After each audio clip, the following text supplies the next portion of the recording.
You're listening to Stimulus Tech Talk, a conversation-based podcast created by Stimulus Technologies that covers a range of topics related to business and technology.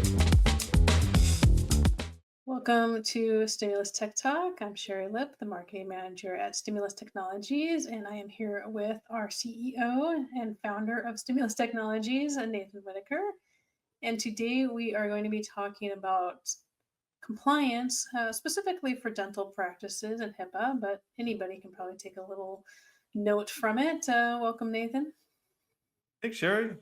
Appreciate you putting this together, and thanks everybody for joining us this morning, or afternoon, or evening, or whatever time you're Whatever listening. time you like to listen.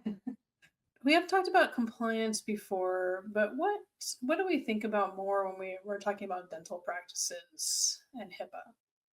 Well, we often get this question from our dental clients: is why do I have to comply with HIPAA? Or what does HIPAA compliance have to do with dental practices? I thought that was just for doctors and medical practices. And it's a good question that we're asked because, there seems to be an idea that dental practices, orthodontic practices, they aren't medical practices. They are, something different. And it is not true that dental practices and, orthodontists and, anybody related to, the medical industry, even if it is dental, has to comply with HIPAA regulation. Also, one thing that we get is, I'm just a single dentist, a single practitioner, and I don't have the budget, resources, time, ability, understanding X to comply with these HIPAA requirements. And I'm just too small to be a target of either hackers or an investigation by state or federal authorities on these HIPAA regulations. And so, what I want to do today is dispel some of these myths that I think have been handed around, especially in the dental industry, for a long time. So, I think this is a good conversation and one that we often have with many of our dental clients. I guess we should probably define what HIPAA is because HIPAA has been around long before digital and hacking and stuff like that. Yeah, so HIPAA is a regulation that started, I think, and I don't have the exact date, so you caught me off guard here a little bit, but I do remember specifically a quick story. We were in the hospital expecting the birth of my first daughter in the early 2000s, and there was a person that came into the room that was doing a survey on how we felt about some of the new HIPAA regulations that were going into place the next year. So I guess this would be, like I said, early 2000s, 2002 to 2004, I think is in that range. And then there's been some subsequent acts that have been passed that include additional regulation that surround digital compliance.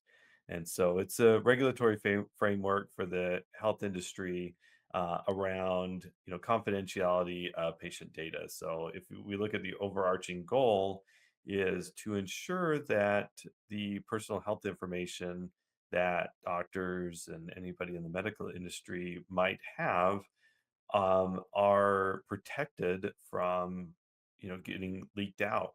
And so it's a lot of different regulations, not just digital but also practice management, that are designed to protect the confidential health information of the patients. And do you see a lot of gaps in that kind of compliance when we start working with dentists? We often do. So, some common practices that we see that, dentists often use from a digital standpoint, they might not have, their computers patched and maintained well. A common thing that we see is the same login used on every device, same username and password. It makes it easier from a practice management standpoint for hygienists, the doctors, the dentists, or whoever's working to move from computer to computer, which they often do. We see not, lack of multi-factor authentication being used. Um, Also, complete monitoring in the network. We see a lot of that. Maybe some old equipment, old servers, maybe not updated practice management software. So, we do see when we start working with clients that from the digital standpoint, there's a lot of things that aren't working well. And most of the time, there's good intentions from the doctor and the practice manager, or the dentist and the practice manager, to make things easier from a workflow standpoint for the staff and for the patients, to be able to move from room to room or from work to work. And the problem is a lot of those things that make it easier to get the job done are out of compliance with the HIPAA regulations and the high tech regulations. And kind of going back to what something you said right at the beginning, is it thought even amongst medical practices and dental practice, or even other small businesses, that because of their size, that that they don't have to comply with the regulations? I think that's, again, two things is size, that there's, if you're small practice, it's not a big deal, don't have a lot of information. And, they're not a target to be either audited or attacked by hackers. And the issue is I think for smaller practices, the liability is significantly higher. You look at some of these cases where, um, dental practice or small medical practice has had a breach, and it's shown that they weren't doing the necessary precautions to protect that patient data, that the fines get exorbitant that could put the practice out of business. So, for example, and this was a few years ago, these numbers, and I think they've increased, that the average per breach per patient in California was over $10,000. So if you had, call it 100 patients and 100 records got out, that's, do my math real quick here. That's $1 million fine that could come from the regulators.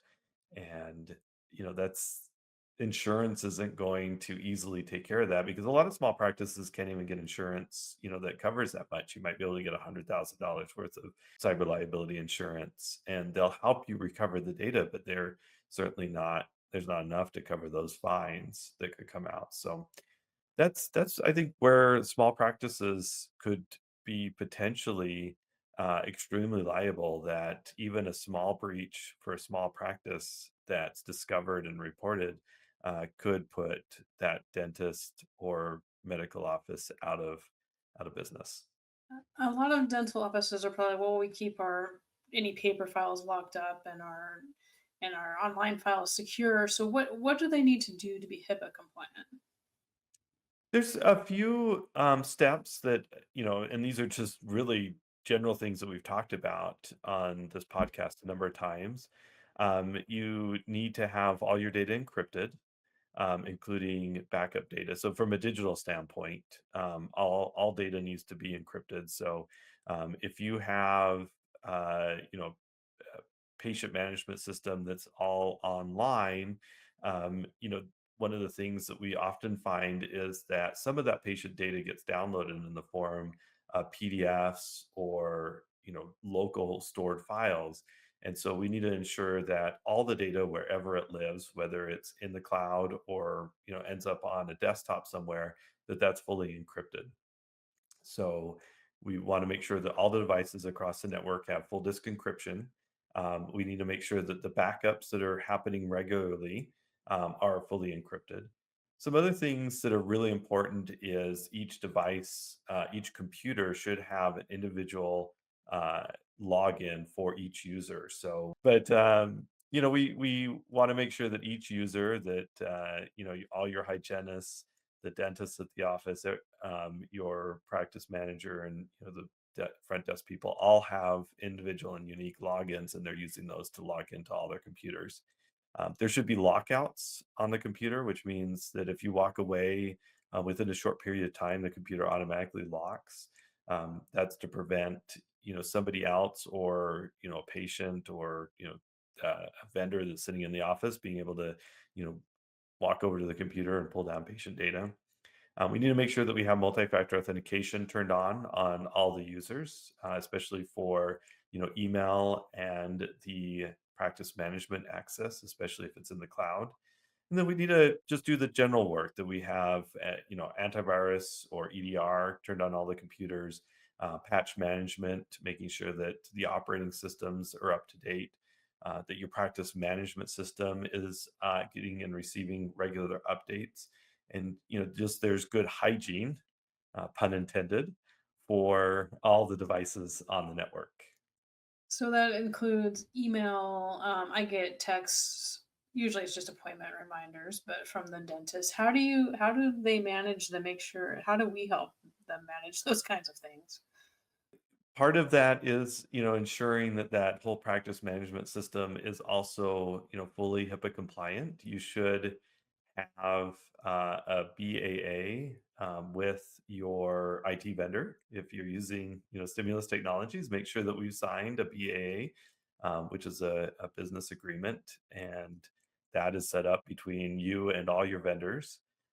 We need to make sure that you're not using any non-secure applications, that you're not transmitting good health or any health information to these insecure applications. So if you're using some type of patient tool, patient management system that has built-in security, those text messages and that data and everything is contained in that ecosystem.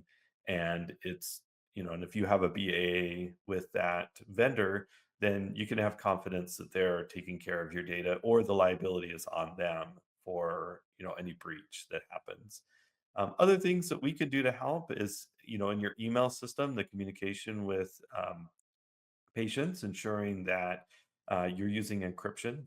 If you have any patient information that's being sent out to patient data or to patients or to any individuals, um, we would recommend having a Microsoft 365 premium license or an enterprise like an E3 license that has encryption built in.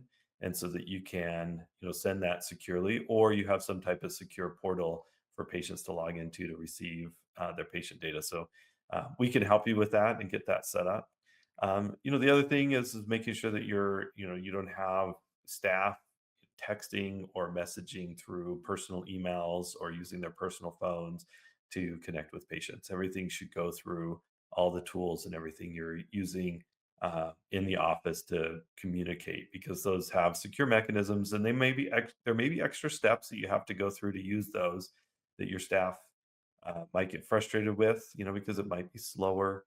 Um, but it is, essential that you train your employees to keep that confidential. And we can help with that training. Some of the training that we've talked about on the podcast that Stimulus offers, or you can get through third parties, help your employees understand the importance of securing the um, PHI that you have, and keep it confidential so that you don't have a breach or an audit of a leak of this data.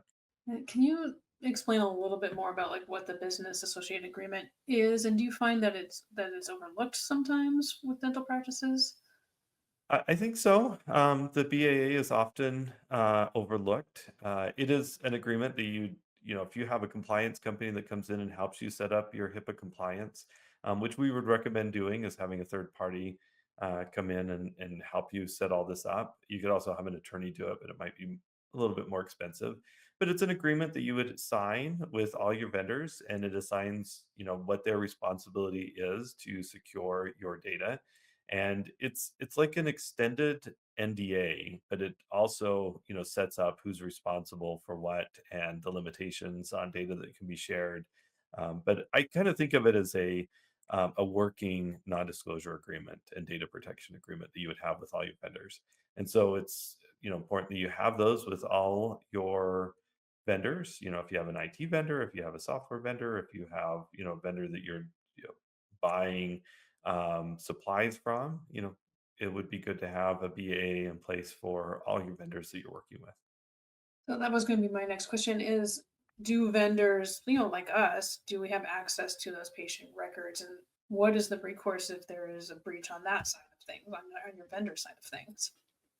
Yeah, from an IT standpoint, I think there is, a risk. We're often, remoting into computers to do support. And, just a thought is, if we're helping one of your office staff with a problem on their computer and we remote in and they're still logged in to your patient management system, there's a possibility that we could get access to patient data. So having that BAA in place that puts that liability of a potential breach on us as your provider, I think is an essential part of that relationship. So it's, for us as a technology provider, we have to ensure that our employees understand the confidentiality requirements and those relationships that we have with our clients. So it's just essential that, you have that agreement in place that places the liability of a loss on your vendor rather than on you if the breach does come through that vendor.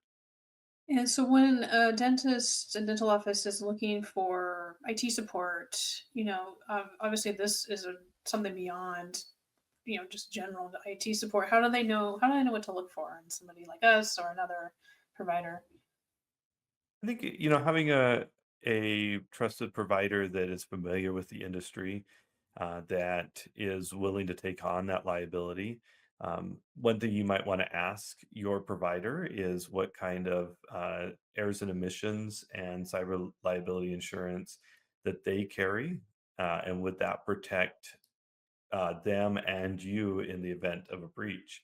So errors and emissions insurance is, certainly important if us as a provider we make a mistake and the breach comes through us, or we somehow expose some of your patient data, that we have insurance in place to cover you. You could go after a random person, but they probably don't have the millions of dollars of assets to cover your potential losses. And so having that that relationship in place with the BAA and ensuring that your vendors have the appropriate amount of insurance in place to cover you in case of a loss is a important part of it. Also, that they understand the importance of securing the data, keeping it protected, that they're training their employees and keeping them safe, or trained on keeping the client safe is an important part of it too. So it's really building a good relationship with the provider you're using, and then knowing that they understand the environment that you're in, that patient data is an essential part of it, and is having that exposed is a key risk to to the livelihood of your practice. And are there requirements for documenting that you're HIPAA compliant? And how do we help with that? Yeah, so part of the requirements is anybody coming in is going to say, they require the documentation of a risk assessments being done, that you have all these policies documented, that you have logs of training, that you've reviewed that and tested that, your backups, your data encryption, your patch management.